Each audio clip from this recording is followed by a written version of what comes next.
Oke, teman-teman, kita kembali lagi di channel Guru Geografi. Nah, sekarang lanjut lagi kita akan membahas soal OSK tahun 2019 nomor 46 sampai 50.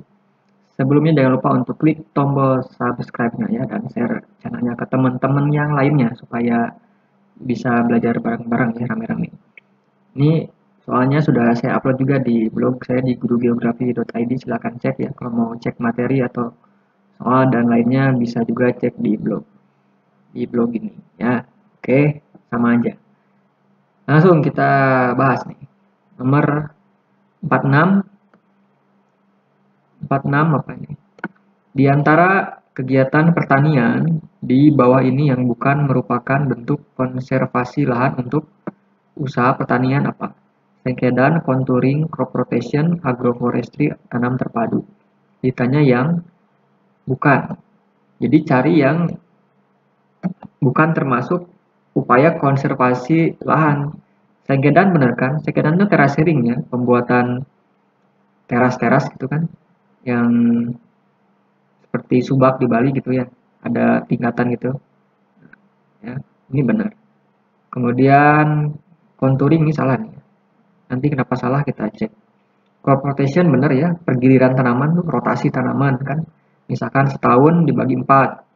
4 bulan pertama nanam kedelai, 4 bulan kedua nanam jagung, 4 bulan selanjutnya nanam cabai, bergilir rotasi ya. Agroforestry ini juga berkaitan dengan penanaman ya tumbuhan kayu hutan ya, forest itu hutan kan. Tanam terpadu juga iya. Ya, ini. Jadi cari istilah yang tidak masuk ke dalam kategori konservasi tanah. Ingat aja yang metode vegetatif mekanik tuh ya, yang ada di buku kelas 10 kalau nggak salah. Yang setelah itu ini contouring. Ya, kalau misalkan kontur strip cropping ya penanaman searah ketinggian lereng gitu ya. Kalau contouring itu bukan, ini kan di GIS kalau nggak salah ini saya sudah siapkan. Nah, GIS ini kontur tuh konturan jadi istilah di SIG gitu.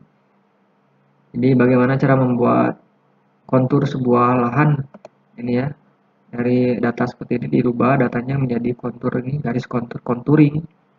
Jadi bukan masuk ke dalam konservasi tanah. Kalau kontur strip tadi ya, kontur plowing oke lah, pembajakan dibajak ya, lahan lereng boleh, kontur strip cropping boleh. Tapi kalau contouring bukan, contouring itu di, kalau nggak salah nih ya, di GIS tadi di sini di SIG ya, teknik teknik pembuatan itu kontur lain ya, garis kontur lereng atau wilayah.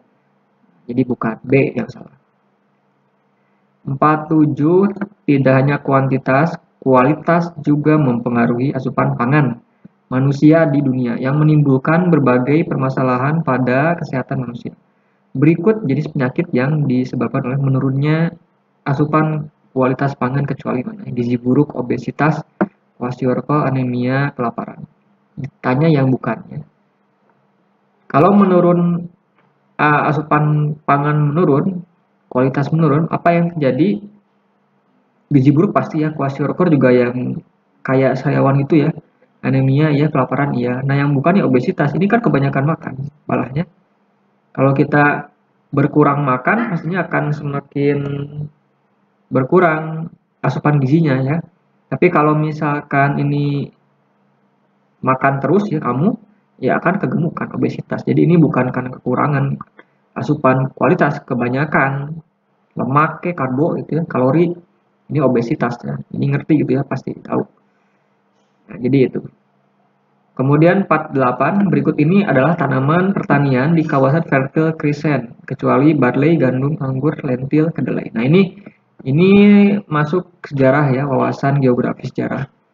Peradaban dunia. Ini kamu memang agak, ini soal tipe susah, kecuali kamu pernah baca. Fertile crescent itu adalah peradaban Mesopotamia. Ya, ada di sini. Nah, ini ya. Fertile crescent.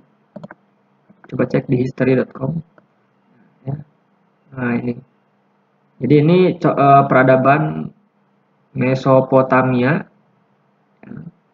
Mesopotamia itu peradaban yang sangat canggih dulu ya, sangat terkenal sekali dengan kebudayaan dan hasil-hasil pertaniannya. Ini kita lihat. Nah, ini lokasinya ya. Di antara Sungai Tigris dan Eufrat ya. Ini seperti bulan sabit, makanya disebut fertile crescent itu kan bulan sabit. Ya, ini Mesopotamia.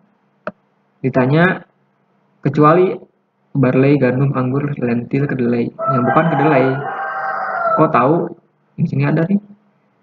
Cek aja ya. Domesticated plant ya, tumbuhan utamanya. Flax ya, wheat, gandum, barley, lentil itu kan. Jadi yang bukan kedelai. Anggur masuk ya. Anggur masuk. Tapi yang bukan tuh kedelai. Kedelai itu biasanya di daerah tropis gitu ya, kedelai itu. Kalau anggur daerah sub banyak ya di Itali gitu kan, di daerah Mediterania kan. Tapi kalau kedelai kayaknya di daerah tropik ya, mayoritas ya. Meskipun ada juga di daerah subtropis ya, di Amerika juga banyak. Tapi kebanyakan di tropik ya, Brasil, Indonesia juga lumayan gitu ya. Jadi kuncinya ya di sini kamu banyak baca-baca aja. Jadi ini contoh peradaban Mesopotamia.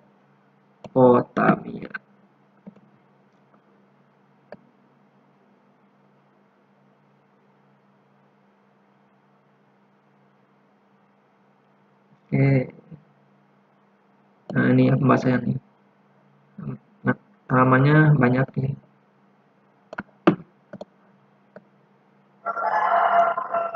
49. Aktivitas pertanian harus menerapkan prinsip berkelanjutan. Contoh implementasi prinsip tersebut adalah menargetkan produktivitas tinggi untuk mengejar keuntungan komersil, menerapkan pancausaha tani, mengintegrasikan aspek sosial ekonomi dengan karakter lingkungan fisik, menjaga kelangsungan produksi pasca panen, mengutamakan pemanfaatan pupuk organik.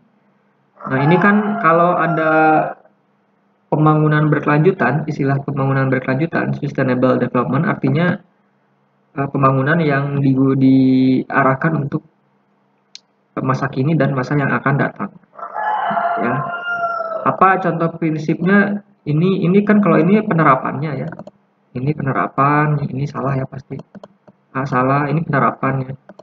Ini penerapan juga ya, menggunakan pupuk organik juga penerapannya. Yang prinsip itu ini kita harus mengintegrasikan aspek sosial ekonomi masyarakat dengan karakter lingkungan fisik.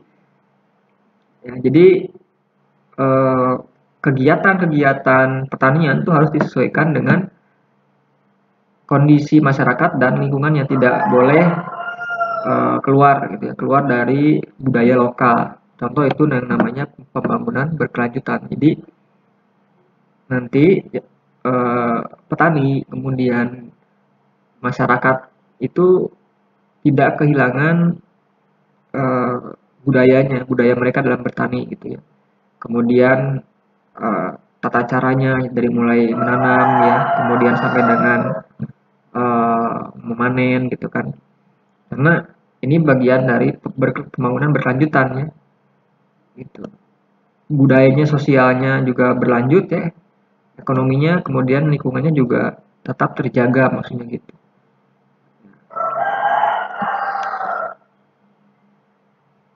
Oke. 50 apa nih? Kota didefinisikan dari banyak sudut pandang. Pengertian kota secara geografis adalah apa? Wilayah dengan konsentrasi penduduk tertinggi, wilayah dengan komposisi masyarakat heterogen, wilayah terbangun lebih padat daripada wilayah sekitarnya, wilayah dengan kegiatan usaha beragam, wilayah yang dibatasi suatu garis batas. Nah, ya. Apa sih yang dimaksud dengan geografi? Kalau yang saya baca sih gini, jadi kota itu dicirikan dengan wilayah terbangun yang padat. Jadi secara geografi kita melihat struktur ruangnya, keadaan ruang kotanya gimana, ya polanya, ya. Karena ada konsep geografi pola. Polanya lebih padat dibanding wilayah sekitarnya, itu dinamakan kota. Jadi itu maksud dari definisi kota dari aspek geografi. Kalau mungkin ini secara demografi mungkin ya. Ini juga sosiologi ya, sosial heterogen masyarakatnya kan, ada yang suku apa ya, ada yang mata pencahariannya apa gitu. Ini dari sisi ekonomi ya gitu. Ini mungkin dari sisi apa ini? Suatu garis batas.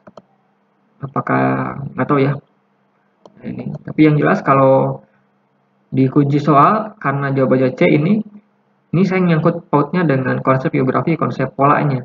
Ya, pola sebuah struktur ruang kota dia lebih cenderung kelihatannya padat ya.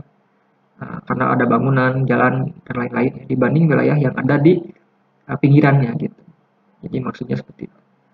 Baik, sekian dulu ya. Mohon maaf kalau masih ada kesalahan atau yang nggak jelas, silakan dicek aja di web lain ya jawabannya, cari ya materinya banyak baca. Jangan lupa juga untuk eh, share ya ke teman-teman lainnya. Ya. Silakan untuk diskusikan boleh. Oke, terima kasih. Assalamualaikum warahmatullahi wabarakatuh.